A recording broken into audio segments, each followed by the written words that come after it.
হিন্দি টেলিভিশনে জনপ্রিয় অভিনেত্রী হিনা খান স্টার প্লাসে প্রচারিত জনপ্রিয় ধারাবাহিক ইয়ে রিশতা কিয়া কেহলাতা হে সিরিয়ালে অক্ষরা চরিত্রে অভিনয়ের মাধ্যমে ব্যাপক পরিচিতি পান তিনি। এমনকি এই সিরিয়ালে অভিনয়ের জন্য তিনি ভারতীয় টেলিভিশন একাডেমি পুরস্কার ও দাদা সাহেব ফালকে পুরস্কার সহ আরও প্রায় 18টির মতো পুরস্কার জয়লাভ করেছেন। পরবর্তীতে সিনেমা ও ওয়েব সিরিজেও কাজ করেছেন তিনি। তবে বেশ কয়েক মাস ধরে ভালো নেই এই অভিনেত্রী। It's very stressful, it's very depressing. I don't want to go through that. কয়েক মাস আগেই জানা যায় হিনা স্তন ক্যান্সারের 3য় পর্যায়ে রয়েছেন। বলাই বাহুল্য, ক্যান্সারের মতো দুরারোগ্য ব্যাধিতে আক্রান্ত হয়েও তার মনের সাহস, মুখের হাসি বিলীন হয়নি, বরং প্রতিটা মুহূর্তে লড়াই করছেন। বর্তমানে ক্যান্সারে আক্রান্ত বহু মানুষের অনুপ্রেরণা হয়ে উঠেছেন তিনি। আর অভিনেত্রীর এই কঠিন সময়ে যিনি নিজের সবটুকু দিয়ে তাকে আগলে রেখেছেন তিনি হিনার প্রেমিক রকি জসওয়াল।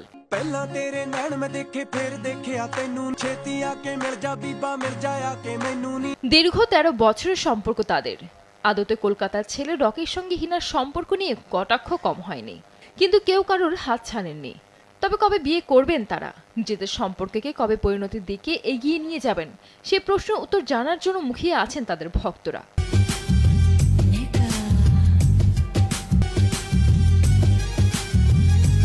তবে এবার গুঞ্জন রয়েছে দীর্ঘদিনের ভালোবাসার সম্পর্ককে পরিণতির দিকে এগিয়ে নিয়ে যাচ্ছেন রকি হিনা।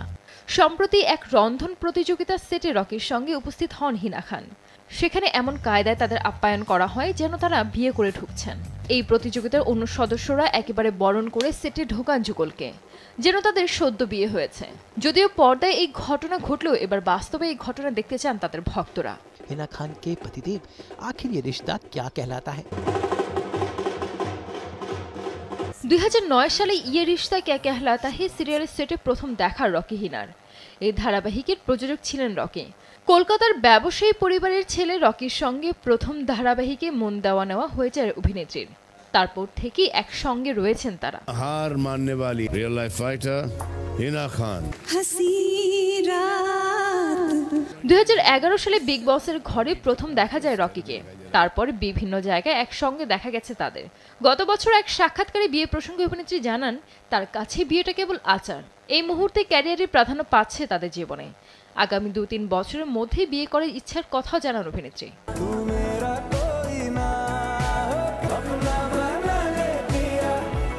সঞ্জিত আক্তার, দেশ TV. Go to your doctor and the doctor diagnoses you with certain कि आपके टेस्ट में कुछ नहीं आया।